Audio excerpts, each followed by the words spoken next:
এই দুনিয়ার সময়টা আমাদের পরীক্ষার সময়। এই পুরো দুনিয়ার জীবনটা আমাদের সবার জন্য পরীক্ষা। যাদেরকে আল্লাহ ধন সম্পদ দিয়েছেন তারে আল্লাহ ধনী বানিয়ে পরীক্ষা করেন, যারে ধন সম্পদ দেন নাই তারে আল্লাহ গরিব বানিয়ে পরীক্ষা করছেন।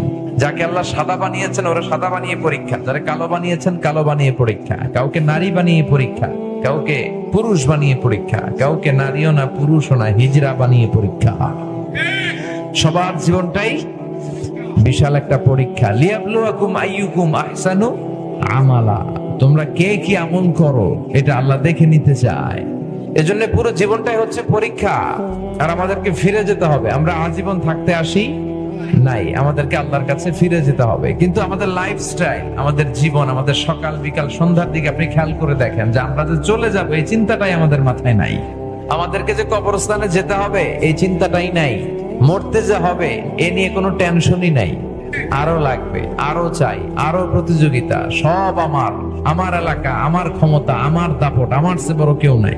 কলা খাইতে পারবো 5টা, নিয়ে রাখছে 10টা। এই টেন্ডেন্সি মানুষের আছে না নাই? এই জন্য রাব্বুল আলামিন বলেন আলহাকুমুত তাকাসুরু হাত্তা যুরতুমুল মাকাবির। বেশি বেশি পাওয়ার লোভ তোমাদেরকে একেবারেই গাফেল বানিয়ে দিয়েছে। দুনিয়ার লোভ লালসা কোনোদিন তোমাদের কমবে না। এই লোভ লালসা কোনোদিন থামবে না যতদিন না তোমরা কবরের ভিতরে ঢুকো, ঠিক কি না? একদিন মাটির ভেতরে হবে ঘরে মন আমার, কেন বান্ধ দালান ঘর, প্রাণ পাখি উড়ে যাবে পিঞ্জর ছেড়ে, ধরা ধামে সবই রবে তুমি যাবে চলে, বন্ধু বান্ধব যত মাতা পিতা দ্বারা সুত সবই হবে তোমার পরে মন আমার, কেন বান্ধ দালান ঘর, একদিন মাটির ভেতরে হবে ঘরে মন আমার, কেন বান্ধ দালান ঘর। চিল্লায় বলেন ঠিক কিনা? যেতেই হবে কবরে, বাঁচার কোনো উপায় নাই। দাদা চলে গেল, বাবা চলে গেল, চাচা চলে গেল, মামা চলে গেল, আমাকেও যেতে হবে। আমি যাব, আমার ছেলেও যাবে, মেয়েও যাবে, আমার কোলের ছোট্ট শিশুটাও যাবে, ঠিক কিনা? আপনার স্ত্রীর গর্ভে 3 মাসের 4 মাসের বাচ্চা, ওইটা মনে হয় যাবে না। এজন্য আল্লাহ বললেন আলহাকুমুত তাকাসুর, দুনিয়ার লোভ লালসা তোমাদেরকে গাফেল বানিয়ে দিয়েছে। আরো লাগবে, আরো চাই, আরো ধনী হতে চাই, আরো ফেমাস হতে চাই, আরো সম্পদশালী হতে চাই, আরো ক্ষমতার অধিকারী হতে চাই। এই চিন্তা মানুষের আছে না নাই? মানুষের স্বভাবটাই এরকম, আরো লাগবে, আরো। যার যা আছে সে আরো চায়। যার হুন্ডা আছে সে প্রাইভেট কার চায়, যার প্রাইভেট কার আছে ও প্লেন চায়, যার প্লেন আছে ও হেলিকপ্টার চায়, ঠিক কিনা? যিনি গ্রামের মেম্বার উনি চেয়ারম্যান হতে চায়।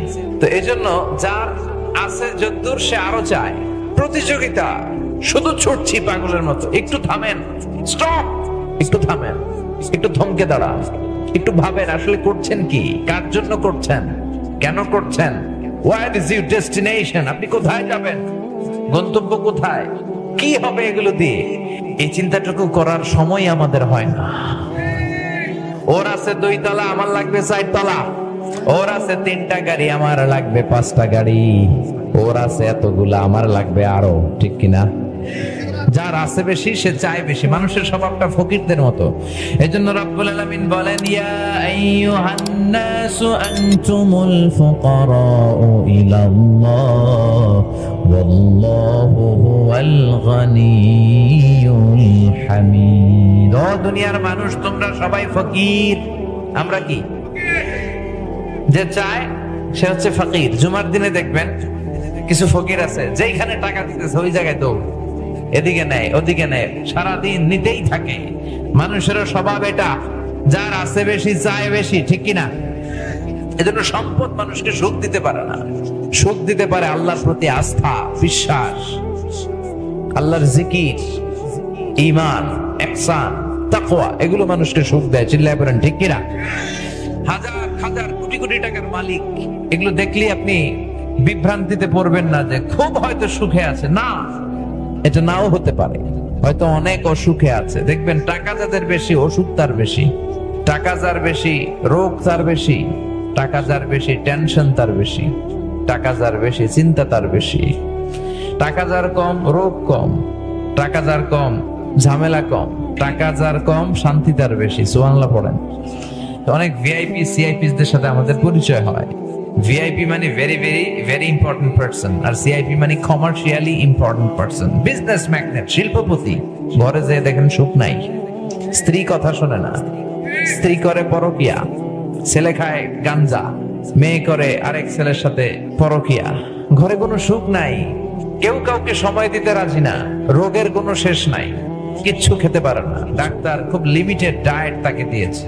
ডাক্তার বলেছে গরু খাবেন না, খাসি খাবেন না, চিংড়ি খাবেন না, খালি ঘাস খাবেন, মানে ভেজিটেবল খাবেন। ঘরেও শান্তি পাইল না, রাতে ঘুমাইতেও পারে না। এরা 1 ঘন্টা ঘুমের জন্য 3টা ট্যাবলেট খেয়ে বিছানায় যায়, আছে না নাই? কিন্তু আমার দিন মজুর, কুলিওয়ালা, ঠেলাওয়ালা, রিক্সাওয়ালা ভাইদের জীবন দেখেন, ওদের ঘরে শান্তি আছে না নাই? রিক্সাওয়ালা নিজেও নামাজ পড়ে, বউ নামাজ পড়ে, মেয়েটাও নামাজ পড়ে। রিক্সাওয়ালা নিজেও জিকির করে, বউ জিকির করে, ছোট্ট বাচ্চাটাও বাবার জিকির করে। শোনাই লা ইলাহা লা ইলাহা ইল্লাল্লাহু মুহাম্মাদুর রাসূলুল্লাহ সাল্লাল্লাহু আলাইহি ওয়াসাল্লাম। রিকশাওয়ালার ঘরে শান্তি আর শান্তি, ইনকাম কিন্তু বেশি নাই, কিন্তু শান্তি আছে না নাই? রিকশাওয়ালা মাশাআল্লাহ সব খেতে পারে, সব, ওর গরু খাসি মুরগি কোনো বাধা নাই, যেইটাই দিবেন খাইয়ে একেবারে সাফাই করে দিবে, ঠিক কিনা? এজন্য খেয়াল রাখবেন, টাকা হলে পয়সা হলে গাড়ি কিনা যায়, বাড়ি কিনা যায়, কিন্তু সুখ কিনা যায় না। টাকা পয়সা থাকলে বালিশ কিনা যায়, খাট কিনা যায়, জাজিম কিনা যায়, কম্বল কিনা যায়, কিন্তু ঘুম কিনা যায় না। টাকা হলে ঘুম কিনা যায়? ডাক্তারের কাছে যে যদি বলেন ডাক্তার সাহেব আমার ঘুম হয় না, 5,000 টাকার ঘুম দেন, ডাক্তার কবে ধুর মিয়া আমারই ঘুম আসে না রাত্রে, তোমার কি দিব ঘুম? এজন্য অল্পে তুষ্ট থাকতে হবে, যতটুকু লাগে অতটুকু আবার উপার্জন করতে হবে। অল্পে তুষ্ট থাকার নাম হচ্ছে ইসলাম, আল কানাআতু মিনাল। এজন্য রাব্বুল আলামিন বলেন আলহাকুমুত তাকাসুর হাত্তা যুরতুমুল মাকাবির। দুনিয়ার লোভ লালসা একেবারেই তোমাদেরকে আখিরাত থেকে গাফেল বানিয়ে দিয়েছে। তোমাদের এই গাফলতি কোনোদিন কমবে না যতদিন না কবরে ঢুকবা। কার কথা? খালি প্রতিযোগিতা। দেখেন বিল্ডিং বানানোর প্রতিযোগিতা আছে না নাই? বিশ্বনবী বললেন কিয়ামতের একটা আলামত হলো আনতারাল হুফাতাল আরাতাল আলাতা রিয়াশা ইয়াতাতাওয়ালুনা ফিল বুনিয়ান। কিয়ামতের আগে তোমরা দেখবা গায়ে দেওয়ার মতো জামা ছিল না, পায়ে দেওয়ার মতো জুতা ছিল না, সমাজে কোনো নাম ঢাক ছিল না। হঠাৎ করে এই লোকগুলো সমাজে হুরু হুরু করে ধনী হয়ে যাবে। পৃথিবীর এমন অনেক জায়গা আছে মুসলমান না খেয়ে মরে। বিশুদ্ধ পানির জন্য মাইলকে মাইল তারা হাঁটে, সকালে যায় বিকেল বেলা বিশুদ্ধ পানি নিয়ে ফিরে। সামান্য যে খাবারগুলো আরব বিশ্বের ধনকুবেররা নষ্ট করে, এর অর্ধেক খাবার দিয়ে আফ্রিকার দেশের সবগুলো না খাওয়া মানুষ বেঁচে যেতে পারে। এজন্য আল্লাহ বললেন দুনিয়ার এই চাকচিক্য লোভ তোমাদেরকে গাফেল বানিয়ে দিয়েছে। দুনিয়াটা আসলে একটা লোভ, এটা একটা মোহ, এটা চাকচিক্যময়, লোভাতুর করে রাখে আমাদের। এই লোভ, চাকচিক্য, মোহ, এই মরিচিকা আমাদের থামবে না, কমবে না যতক্ষণ না আমরা কবরে না ঢুকি। হাত্তা যুরতুমুল মাকাবির। কার কথা? এজন্য রাব্বুল আলামিন বলেন আলহাকুমুত তাকাসুর হাত্তা যুরতুমুল মাকাবির। দুনিয়ার লোভ লালসা তোমাদেরকে গাফেল বানিয়ে রেখেছে। এই গাফলতি কোনোদিন তোমার কমবে না যতক্ষণ না কবরে না ঢুকো, ঠিক কি না? তাই বলে এটা মনে করার সুযোগ নাই যে ইসলাম সম্পদ উপার্জন আমাদেরকে বাধা দিয়েছে। না, আপনি সম্পদ উপার্জন করতে পারবেন, কিন্তু এটার হৃদয়ে স্থান দিতে পারবেন না। এটা সম্পদ হাতে রাখবেন, প্রয়োজনে খরচ করবেন, দান করবেন, কিন্তু হৃদয়ে থাকবে কার ভয়? এজন্য ইসলাম বলে সম্পদ উপার্জনে বাধা নাই, কিন্তু সম্পদ যদি এমন পরিমাণে চলে যায় নিজের খরচের পরেও বিশাল সম্পদ পড়ে থাকে, তখন যাকাতকে ফরজ করে দিয়েছে কে? দান করলে সম্পদের বরকত দেয় কে? যারা যাকাত ফরজ হওয়ার পরেও যাকাত দেয় না, আল্লাহ বললেন নবী ওয়াল্লাযীনা ইয়াকনিজুনা আয-যাহাবা ওয়াল ফিদ্দাতা ওয়া লা ইউনফিকুনাহা ফী সাবিলিল্লাহ ফাবাশশিরহুম বিআযাবিন আলীম। যারা সম্পদ জমিয়ে রাখে, রৌপ্য জমিয়ে রাখে, সোনা জমিয়ে রাখে, ব্যাংক ব্যালেন্স করে রাখে, যাকাত দেয় না, নবী আপনি তাদেরকে কঠিন আযাবের সুসংবাদ দেন। কার কথা? কঠিন আযাবের সুসংবাদ। ওমিয়া বলেন তো, আযাবের কি সুসংবাদ হয় না দুঃসংবাদ? কিন্তু আল্লাহ বললেন আযাবের সুসংবাদ দাও। এটা তারা বুঝাতে চাইলেন যে আযাবটা সাধারণ কোন আযাব নয়, ডেঞ্জারাস আযাব, শাস্তিটা ভয়ঙ্কর শাস্তি। শাস্তির তীব্রতা বোঝানোর জন্য আল্লাহ সুসংবাদ বললেন। পরীক্ষায় ছেলে অঙ্কে গণিতে ফেল করছে, মা বলে তুই পরীক্ষায় ফেল করছিস, তোর আব্বা এসে এমন মাইট দিবে, মাইট দিলে মজা টের পাবি। অমিয়া মাইট দিলে কি মজা লাগে না ব্যথা লাগে? কিন্তু মা বললেন মজা টের পাবি, তার মানে মাইটটা এমন করা হবে যে তুই মজা টের পাবি। মাইরের তীব্রতা বোঝানোর জন্য বললেন, চিৎকার করে বলেন ঠিক কিনা? এজন্য সম্পদের মালিক যারা হয়েছে, ফরজ যাকাত তাদের আদায় করতে হবে, নইলে তাদের জন্য শাস্তি আছে না নাই? এজন্য রাব্বুল আলামিন বলেন আল্লাহকুমুত তাকাসুরু হাত্তা যুরতুমুল মাকাবির। দুনিয়ার লোভ লালসায় পড়ে থেকো না, এই দুনিয়া জীবন থাকবে না, ঠিক কি না? আমরা জানি যে আমরা থাকবো না, এরপরও আমরা মানতে চাই না, বুঝতে চাই না। আমার বলে আমরা চিৎকার করতে পছন্দ করি। কেউ যদি বলে ভাইজান এত সুন্দর বাড়ি কার বাড়ি? আমরা বলি আমার বাড়ি। কেমন করে আপনার বাড়ি? এই বাড়িতে আপনার বাবা যখন থাকতো আপনার বাবাও বলতো এটা আমার বাড়ি। আপনার দাদা যখন এই বাড়িতে বসবাস করতো আপনার দাদাও বুক ফুলিয়ে সবার কাছে বলতো এটা আমার বাড়ি, ঠিক কিনা? আপনি বললে আপনার ছেলে বলবে আমার বাড়ি, ছেলে বললে নাতি বলবে আমার বাড়ি। বাড়ি একটা কত মানুষ দাবি করছে দেখছেন? পরের জায়গা পরের বাড়ি, ঘর বাঁধিয়ায় আমি রই, আমি তো সেই ঘরের মালিক নই। পরের জায়গা পরের বাড়ি, ঘর বাঁধিয়ায় আমি রই, আমি তো সেই ঘরের মালিক নই, ঠিক কিনা? এই জন্য এই দুনিয়াটা হচ্ছে মরিচিকা, ধোঁকা, ধোঁকার মায়া চলে আমরা আবদ্ধ। এই জন্য বিশ্বনবী বলেন লাউ আন্না লিকুল্লি ইবনি আদম ওয়াদিয়ান মিন যাহাব। দুনিয়ার প্রত্যেকটা মানুষকে যদি আল্লাহ একটা স্বর্ণের পাহাড়ের মালিক বানিয়ে দেয়, আহাব্বা আইয়াকুনা লাহু ওয়াদিয়ান, সে চাবে আরেকটা স্বর্ণের পাহাড়ের মালিক কেমন করে হওয়া যায়, যদিও তার লাগবে না, ঠিক কিনা? ওয়ালা ইয়ামলা আফাহু ইল্লা তুরাব, কবরের মাটি ছাড়া কোনো কিছুই তার মুখটারে ভরতে পারবে না, ঠিক কিনা? স্বর্ণের পাহাড় দেখছেন কোনদিন? তো একটা স্বর্ণের পাহাড়, এটা কি আমার 14 গোষ্ঠী খাইয়া শেষ করতে পারুন? তো আমার আরেকটা লাগবে কেন? অভ্যাস। আল্লাহকুমুত তাকাসুর, খালি আরো চাই, আরো লাগবে, আরো দাও। এই মানুষের চাওয়ার কোনো কমতি নাই।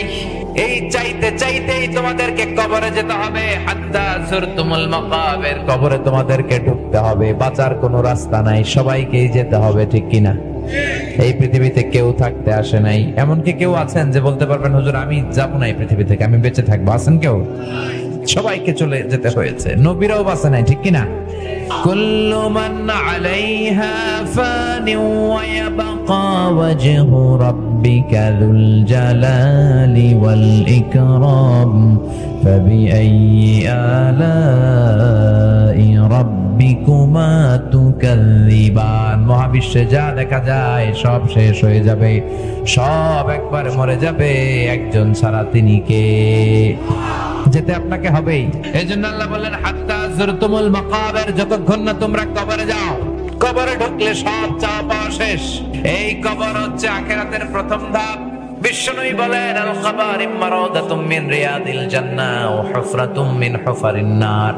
এই কবরটা কারো জন্য হয়ে যায় জান্নাতের বাগান, কারো জন্য হয়ে যায় জাহান্নামের গর্ত। ও আল্লাহ, আমাদের প্রত্যেকের কবরগুলোরে জান্নাতের বাগান বানিয়ে দিও। মুমিন বান্দাকে মুনকার আর নাকির আসবে, এসে প্রথম প্রশ্ন করবে মার রাব্বুক, তোমার রবের নাম কি? প্রশ্ন করা মাত্রই আমরা বলবো রব্বি আল্লাহ, আমাদের রব কে? দ্বিতীয় প্রশ্ন মা দীনুক, তোমার ধর্মের নাম কি? আমরা কি বলবো? আমরা বলবো দীনি আল ইসলাম। এরপরে বিশ্বনবীর চেহারাটা দেখিয়ে বলা হবে আতারিফু হাদার রাজুল, এই লোকটারে চিনো নাকি? চিনি না। আমরা বলবো এটা আমার প্রাণের নবী। এই নবীর আমরা নিজেদের কলিজার চাইতেও বেশি ভালোবেসেছি, ঠিক কিনা? এই নবীর জন্য আমরা সব করতাম, নবীর আমরা ভালোবাসতাম, এটা আমাদের প্রাণের নবী। তিনটা প্রশ্নের উত্তর আপনি করতে পারলেন। এরপরে চতুর্থ প্রশ্ন আপনারা জিজ্ঞেস করা হবে ওয়ামা ইলমুক, তোমার জ্ঞান কি? মানে তিনটা প্রশ্নের উত্তর যে তুমি বলতে পারলা, কোত্থেকে শিখলা, নাকি নকল করছো? ফেরেশতারা বলবে নকল করে শিখছো নাকি? আপনাকে বলতে হবে যে আমি কোরআন থেকে শিখেছি, হাদিস থেকে শিখেছি, ঠিক কিনা? এই চারটা প্রশ্নের উত্তর দেওয়ার সাথে সাথে ফেরেশতারা বলবে আহলান সাহলান মারহাবান বিক, তোমারে খোশ আমদেদ, কংগ্রাচুলেশন, সুস্বাগত। সব প্রশ্নের উত্তর তুমি পেরেছো, তোমার জন্য জান্নাতের খোশ আমদেদ আছে না নাই? ফায়ুফসাহু লাহু কবরুহু ৭০ যিরাআন, মুহূর্তেই তার কবরটা ৭০ হাত লম্বা করে দেয়া হবে। ওয়ায়ুফতাহু লাহু বাবুন ইলাল জান্নাহ, তার কবর থেকে জান্নাতের দিকে একটা দরজা করে দেয়া হবে। জান্নাতের সুশীতল ঠান্ডা বাতাস তার কবরটারে শীতল বানিয়ে দিবে। ওয়ায়ুলবাসু মিন লিবাসি আহলিল জান্নাহ, জান্নাতের একটা পোশাক পরিয়ে দেয়া হবে। সুবহানাল্লাহ পড়েন। আর বলা হবে নাম কানাউমিল আরুস, ঘুমাও। কি করো? বাসর রাতে কনেকে নিয়ে বর যেমনি আরামসে ঘুম দেয়, তুমি ঘুম দাও। সুবহানাল্লাহ পড়েন। ঘুমাও, তোমার এই ঘুম কেউ ভাঙাবে না। ইসরাফিলের সিংহার ফুৎকার ছাড়া কোনোদিন তোমার এই ঘুম ভাঙবে না। সুবহানাল্লাহ পড়েন। আল্লাহ আমরা যেন সে আরামের ঘুম কবরে দিতে পারি, তৌফিক দাও। ওয়া আম্মাল কাফির ওয়া আলুশ শিমাল, এবার কাফির মুশরিকদের কবরেও যাবে কিরামান কাতিবিন, মালাকান আজরাকান আসওয়াদান, নীলাভ দুটা চক্ষু, কৃষ্ণ বর্ণের, চোখগুলা নীলাভ, নীল রঙের, গায়ের রং হবে কালো, দেখতে কেমন দেখা যায়? এসেই ধমকানি, বলবে ও বস, বল মার রব্বুক, তোর রবকে? কয় জানি না। লা আদ্রি, আমি জানি না আমার রবকে, আমি জানি না, আমি নাস্তিক। আমি কি? আমি নাস্তিক। ওয়ামা দিনু, তোর ধর্ম কি? কয় এটাও জানি না, আমার কিচ্ছু মনে নাই, আমার ধর্ম টর্ম নাই, আমি খালি মদ খাইতাম, আমি খালি ইয়াবা খাইতাম, গাঞ্জা খাইতাম, এগুলো মনে আছে। রবকে আমার মনে নাই, ধর্ম কি আমার জানা নাই। বিশ্বনবীর চেহারা দেখে বলা হবে আতারিফু হাযার রাজুল, এই লোকটাকে চিনো কিনা? কয় চিনি না, তবে আমার সাঙ্গপাঙ্গ সবাই এই লোকটারে গালি দিত, আমিও গালি দিতাম, কিছুই জানি না। ফেরেশতারা বলবে তারা তোরে জানাইতেছি। লা দারাইতা ওয়ারা তারাইতা, তুই তো কিচ্ছু পারলি না, কপাল পোড়া। ফায়াতরাকু মিন মাতারিক মিন হাদিদ, বিশাল লোহার একটা হাতুড়ি দিয়ে মাথার পিঠে পিটানো হবে। এক এক পিটানোর চোটে গায়ের গোশতগুলো, হাড্ডিগুলো থেতলে থেতলে যাবে। ওয়ায়াকালু লিল আরদি ইনতাইমি, জমিনকে বলা হবে দুই দিক থেকে চাপ দে। ফাতাখতালিফা আদলাউহু, ডান পাশের পাজর বাম পাশে চলে আসবে, বাম পাশের পাজর ডান পাশে চলে আসবে। হাত্তাল কিয়ামা, কিয়ামত পর্যন্ত আযাব আর শাস্তি চলতেই থাকবে। আল্লাহ আযাব থেকে আমাদের বাঁচাও। এজন্য বিশ্বনবী সব সময় বলতেন আল্লাহুম্মা ইন্না নাউযু বিকা মিন আযাবিল কবর, ও আল্লাহ কবরের আযাব থেকে তুমি আমাদের বাঁচাও। ও আল্লাহ তুমি আমাদেরকে ঈমানের মরণ দাও। আল্লাহ বললেন কবরে যাওয়ার আগে তোরা বুঝবি না, কাল্লা সাউফা তা'লামুন, অচিরেই তোমরা বুঝবা কবরের জীবন কেমন। সুম্মা কাল্লা সাউফা তা'লামুন, অচিরেই বুঝবা কবরের জীবন কেমন।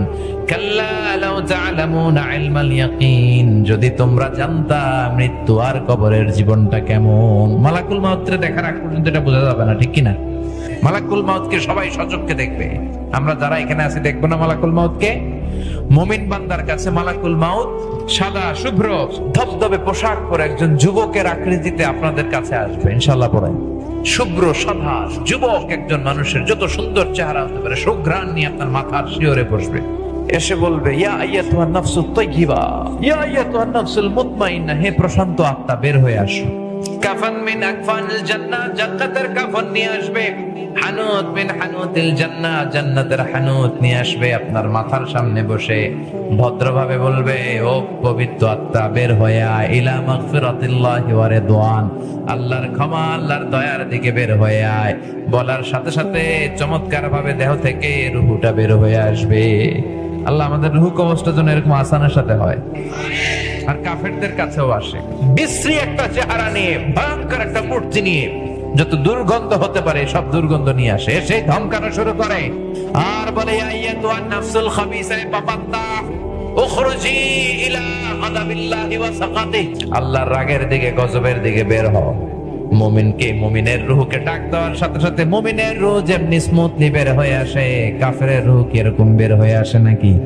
কাফেরের রূহটা আসতে চায় না, মালাকুল মাউত রূহটারে ধরে টানতে থাকে, রূহ বেরোতে চায় না। একটা জীবিত ছাগলকে চামড়াটা উল্টা দিকে খসিয়ে টেনে ছিঁড়লে যেরকম ব্যথা পায়, এর চেয়ে বেশি ব্যথা দিয়ে ওই রূহটারে টেনে হিচড়ে মালাকুল মাউত দেহ থেকে টান দিয়ে বের করে নিয়ে আসে। আল্লাহ আমাদের মৃত্যু যেন ঈমানের মৃত্যু হয়। এরপর আল্লাহ বললেন লাতারাবুন্নাল জাহিম, তোমরা জাহিম দেখবা, দোজখ দেখবা। فأما من طغى وآثر الحياة الدنيا فإن الجحيم هي المأوى যারা দুনিয়া করে তাদের জন্যই জাহিম দুজক। দুজকের আগুনকে আল্লাহ বলেছেন নারুল্লাহ, এটা আল্লাহর আগুন। চিল্লায় বলেন তো কার আগুন? দুনিয়াতে যে আগুন দিয়ে রান্নাঘরে রান্না করা হয়, জাহান্নামের আগুন কি এই আগুন?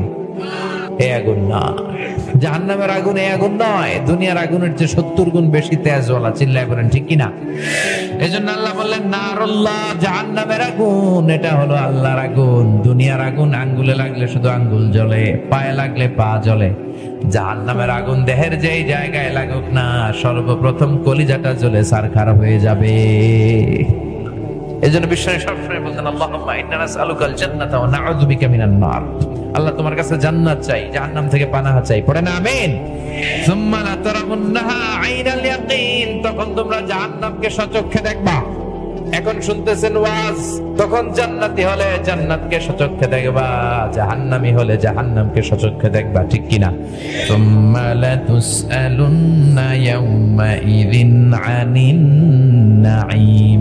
আর কিয়ামতের কঠিন ময়দানে সবগুলো নিয়ামতের ব্যাপারে তোমাদের জিজ্ঞেস করবে কে? যত নিয়ামত আপনি দুনিয়ায় ভোগ করেছেন তার পাই টু পাই হিসাব নেবে কে? বিশ্বনবী বললেন কিয়ামতের ময়দানে কোন বনি আদম 5 প্রশ্নের উত্তর না দিয়ে পা নাড়াতে পারবে না। প্রথম প্রশ্ন আন হায়াতিহি ফিমা আফনা, তোমার জীবন যে আল্লাহ দান করেছে, জীবনটা কোন কাজে লাগিয়েছো? এই যে পুরো জীবন, এটা কি ইসলামের পক্ষে কাজে লাগিয়েছো না ইসলামের বিপক্ষে? ইসলামের পক্ষে কাজ করেছো না ইসলামরে বাঁশ দিয়েছো? কোরআনের পক্ষে কাজ করেছো না কোরআনের বিপক্ষে অবস্থান নিয়েছো? প্রশ্ন করবে কে? ওয়া আন শাবাবিহি ফিমা আবলা, জীবনের সবচাইতে দামি সময় হলো যৌবন। এই সময়ের ইবাদত আল্লাহর কাছে প্রিয়। 7 শ্রেণীর ব্যক্তিকে রব্বুল আলামিন আরশের নিচে ছায়া দিবেন। এর মধ্যে এক শ্রেণীর হলো শাবুন নাশা ফি ইবাদাতিল্লাহ, ওই যুবক যে তার যৌবন কালে ইবাদত করবে কার? নামাজগুলো যুবক পড়ার দরকার আছে না নাই? 3 নাম্বার, তোমার সম্পদ কোন পন্থায় উপার্জন করেছো? হালাল পন্থায় নাকি হারাম পন্থায়? টেবিলের নিচ দিয়ে ঘুষ খেয়েছো নাকি সিগনেচার মেরে দেশের টাকা পাচার করেছো? আছে না নাই? প্রতিটা টাকার ব্যাপারে, প্রতিটা উপার্জনের ব্যাপারে জিজ্ঞেস করবে কে? হালাল খেয়েছো না হারাম? হালালে বরকত আছে না নাই? হারামে কোনো বরকত আছে? আওয়াজ করে বলেন তো, গরু খাওয়া হালাল না হারাম? কুকুর খাওয়া? গরু বছরে বাচ্চা দেয় কয়টা? কুকুর দেয় কয়টা? অনেকগুলো দেয়। গরু দেয় একটা। গরু জবাই হয় প্রতিদিন শত শত, ইদানিং অবশ্য মহিষও জবাই হয়। তো গরু খায় বেশি, কুকুর কেউ খায় না। গরু বাচ্চা দেয় কম, কুকুর বাচ্চা দেয় বেশি। বলেন তো তারপরে বাংলাদেশে গরু বেশি না কুকুর বেশি? গরু অনেক বেশি। কেন? কারণ গরু খাওয়া হালাল, আর হালালের ভেতরে বরকত দিছে কে? হালাল উপার্জন করলে আপনি মুস্তাজাবুদ দাওয়া হয়ে যাবেন। হালাল যারা খায় তারা দোয়া করলে দোয়া কবুল করে নেয় কে? হারাম খেলে আজীবন কাঁদলেও দোয়া কবুল হবে। হারাম টাকা দিয়ে মাদ্রাসা বানালে কবুল হবে না। হারাম টাকা দিয়ে এতিমখানা বানালে কবুল হবে না। হারাম টাকা দিয়ে এই পুরো জেলার মধ্যে সব চাইতে বড় জামে মসজিদ বানায়া দিল, একটু কবুল হবে না। কারণ ইন্নাল্লাহা তাইয়্যিব লা ইয়াকবালু ইল্লা তাইয়্যিবা, আল্লাহ নিজে পবিত্র, পবিত্র ছাড়া কোনো জিনিস আল্লাহ গ্রহণ করে না। ঠিক কি না? হালাল উপার্জন থেকে 1 টাকা দান করলে এটারে পাহাড়ের সমান উঁচু করে মিজানের পাল্লায় কিয়ামতের দিন উঠাইয়া দিবে কে? হারাম টাকা থেকে 1000 কোটি টাকাও যদি দান করেন, মিজানের পাল্লায় কোনো ওজন হবে নাকি? এজন্য হারামের সাথে আমাদের সম্পর্ক আছে। এরপরে প্রশ্ন করবে কোন খাতে ব্যয় করেছো? ইসলামের পক্ষে নাকি বিপক্ষে? গানের কনসার্টে চাঁদা দিয়েছো নাকি কোরআনের মাহফিলে চাঁদা দিয়েছো? মসজিদে চাঁদা দিয়েছো নাকি অন্য জায়গায় চাঁদা দিয়েছো?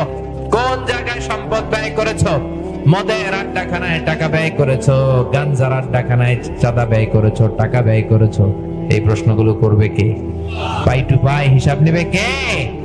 সব শেষে প্রশ্ন করা হবে যতটুকু তুমি জেনেছো ততটুকু আমল করেছো কিনা। আপনি যতদূর জানেন আপনাকে অদ্দূর প্রশ্ন করা হবে। যে জানে বেশি তার প্রশ্নও বেশি। ঠিক কিনা? হিংসা, বিভেদ, এটা কোনো মুমিনের অন্তরে থাকতে পারে? অহংকার থাকতে পারে? মান কানা ফি কলবিহি হাব্বাতু খারদাল মিনাল কিবর লা ইয়াদখুলুল জান্নাহ, যাররা পরিমাণ অহংকার যদি কারো অন্তরে থাকে সে জান্নাতে প্রবেশ করবে আল্লাহ বলে অহংকার হচ্ছে আমার চাদর আর বড়ত্ব হচ্ছে আমার লুঙ্গি। যে অহংকার করে সেজন্য আমার চাদর ধরে টান মারে, আর যে আমার চাদর ধরে টানাটানি করে ওরে আমি জাহান্নামে ফেলে দেব। ওয়ালা উবালি, আমি কোনো ভ্রুক্ষেপই করি না। চিল্লায় বলেন ঠিক কিনা? আবার বিশ্বনবী বললেন আল বাদিউ বিসসালামি বারিউম মিনাল কিবর, আগে আগে যে সালাম দিয়ে দেয় তার অন্তরটারে অহংকার থেকে মুক্ত করে দেয় কে? লাম্মা খালাকাল্লাহু আদামা ওয়া কানা তুলুহু 60 যিরাআন, রব্বুল আলামিন সাইয়েদনা আদম আলাইহিস সালামকে যখন তৈরি করলেন 60 হাত লম্বা করে বানালেন। বানানোর পরে আদমকে বললেন, আদম তাড়াতাড়ি ফেরেশতাদেরকে তুমি সালাম দাও। কারণ ইবলিস অহংকারের কারণে জাহান্নামী হয়েছে। আল্লাহ চেয়েছেন আমার আদম যাতে জাহান্নামী না হয়, আদমের অন্তর থেকে অহংকার যেন দৌড়ে পালায়। তো পদ্ধতি কি? আগে সালাম দিতে হবে। আল্লাহ সৃষ্টির পরেই সাইয়েদনা আদমরে বলেন না আদম সেজদা দাও, জিকির করো, নামাজ পড়ো না। আল্লাহ বললেন আদম সালাম দাও, ফেরেশতাদেরকে সালাম দাও। সালাম দিলে তোমার অন্তরকে অহংকার মুক্ত করে দিবে কে? রব্বুল আলামিন মালাকুল মাউতকে বলবে, ও মালাকুল মাউত পৃথিবীর সব মানুষগুলোরে মেরে ফেলো। মালাকুল মাউত সবাইরে মেরে ফেলবে। আল্লাহ বলবেন এবার জিনদেরকে মেরে ফেলো, জিনদেরকেও মেরে ফেলবে। আল্লাহ বলবে ইয়া মালাকাল মাউত আখবিরনি মান ইয়াবকা, আমারে তুমি বলে দাও আর কে বেঁচে আছে। মালাকুল মাউত বলবে কেউ নাই, মানুষও নাই, জিনও নাই, খালি ফেরেশতা। আল্লাহ বলবেন সব ফেরেশতাগুলোরও মেরে ফেলো, সব ফেরেশতাদেরকে মেরে ফেলা হবে। আল্লাহ বলবে ইয়া মালাকাল মাউত আখবিরনি মান ইয়াবকা, এবার বলো কে আছে। মালাকুল মাউত বলবে আল্লাহ কেউ নাই, মানুষ নাই, জিন নাই, ফেরেশতা নাই, শুধু আমরা 4 জন ফেরেশতা ছাড়া। চিল্লায় বলেন কয়জন? জিব্রাইল, ইসরাফিল, মিকাইল আর আমি আজরাইল। আল্লাহ বলবেন যাও জিব্রাইলের রূহ কবজ করো, মিকাইলের রূহ কবজ করো, ইসরাফিলের রূহ কবজ করো। সব শেষ। এবার আল্লাহ বলবেন ইয়া মালাকাল মাউত আখবিরনি মান ইয়াবকা, বলো না মালাকুল মাউত এবার আর কে আছে? ওই কেউ নাই, জিব্রাইলও নাই, ইসরাফিলও নাই, মিকাইলও কেউ নাই। ও আল্লাহ কেউ নাই, শুধু আমি আছি আর আপনি আছেন। আল্লাহ বলবেন ইয়া মালাকাল মাউত এবার তুই নিজে মর। মালাকুল মাউত বলবে এটা আবার কেমন কথা? আমি না মারলাম, আমি তো মেরেছি, আমি মরবো কেন? আল্লাহ বলবেন কুল্লু নাফসিন যায়িকাতুল মাউত, ও মালাকুল মাউত এই পৃথিবীতে যারা একবার আসার সুযোগ হয়েছে সবাইকেই মৃত্যুবরণ করতে হবে। জোরে বলেন ঠিক কিনা? তুই মর, তুইও মরে যা। মালাকুল মাউত শুনে কাঁপতে থাকবে ভয়ে, কারণ সে তো জানে মৃত্যুর কি জ্বালা, ঠিক কিনা? আল্লাহ বলবে কেঁপে লাভ নাই, জান্নাত এবং জাহান্নামের মাঝ বরাবর যে দাঁড়া। মালাকুল মাউত জান্নাত এবং জাহান্নামের মাঝ বরাবর যে দাঁড়াবে। আল্লাহ বলবেন মুত ইয়া মালাকাল মাউত, মর মর, মরে যা। জান্নাত জাহান্নামের মাঝ বরাবর দাঁড়িয়ে মালাকুল মাউত এক চিৎকার দিয়ে মরে যাবে। বিশ্বনবী বলেন মালাকুল মাউতের সেদিনের চিৎকারটা এত ভয়ঙ্কর হবে, আওয়াজটা এত বিকট হবে, কিয়ামতের জন্য ইসরাফিলের সিঙ্গার ফুৎকারের কোনো দরকার হতো না। ওই আওয়াজ যদি পৃথিবীর মানুষ শুনতো, ওই আওয়াজেই মানুষের কানের পর্দা ফেটে সবগুলো মানুষ পড়ে জমিনে লাশ হয়ে শুয়ে থাকতো। এবার ডানে বায়ে সামনে পেছনে তখন কেউ নাই, একজন ছাড়া। চিল্লায় বলেন তো তিনি কে? এই পুরো দুনিয়ার উদাহরণ হচ্ছে 4টা স্বর্ণের টুকরার 3টা লাশের মতো। 3 বন্ধু কর্মসংস্থানের উদ্দেশ্যে বেরিয়েছে, পথিমধ্যে 3 বন্ধু গুপ্তধন পেয়েছে, 4টা বড় বড় স্বর্ণের টুকরা পেয়ে তো মহা খুশি। হায় হায়, বড় লোক হয়ে গেলাম আমরা, আজীবন খাইলেও শেষ হবে না, মহা খুশি। 3 বন্ধু এবার বলতেছে একজন বাজারে যা, যে কিছু রুটি আর খাবার কিনে নিয়ে আয়, খাওয়া দাওয়া করে আমরা ভাগ বটরা করবো। একজনের রুটি আনতে পাঠায় 2 জন মিলে ভাবতেছে ওইটারে যদি মাইরা ফেলতে পারি তাহলে তার ভাগ বটরার কোনো বিষয়ই না। মোট 4টা, তুই নিবি 2টা, আমি নিবো 2টা, কেল্লা ফতে, খেলা খতম। আর যে রুটি কিনতে গিয়েছে বাজারে, ও মনে মনে ভাবে রুটিতে বিষ মিশায় নিবো, বিষ মাখানো রুটি 2টারে খাওয়াইয়া শেষ, আমি সব লে তো। যেমন চিন্তা তেমন কাজ, রুটিতে বিষ মাখিয়ে নিয়ে এসে বন্ধুদেরকে দেওয়ার পরে 2 জন বন্ধু মিলে ওইটারে মারা শুরু করছে। কয় মারস কেন? কয় তোরে মাইরা ফেলাম। ওইটারে মারতে মারতে মারতে মারতে শেষ। এবার 2টাই কয় ওইটারে মারছি, অনেক ক্ষুধা লাগছে, আয় খাইয়া লই। বিষ মাখানো রুটি খেয়ে 2টাও শেষ।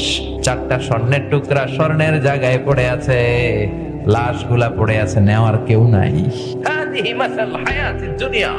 এটাই দুনিয়ার জীবনের দৃষ্টান্ত। এজন্য যত নেয়ামত আল্লাহ আমাদেরকে দিয়েছে, এই নেয়ামতের শুকরিয়া করার দরকার আছে না নাই? শুকরিয়া করলে নেয়ামত বাড়িয়ে দেয় কে? আমরা সব সময় শুকরিয়া করব কার? আর আমাদের অন্তরে দুনিয়ার জন্য যেন পাগল পাড়া কোনো ইচ্ছা না থাকে। আমাদের অন্তরের ভেতরে স্থান থাকতে হবে আখিরাতের স্থান। চিল্লায় বলেন ঠিক কিনা?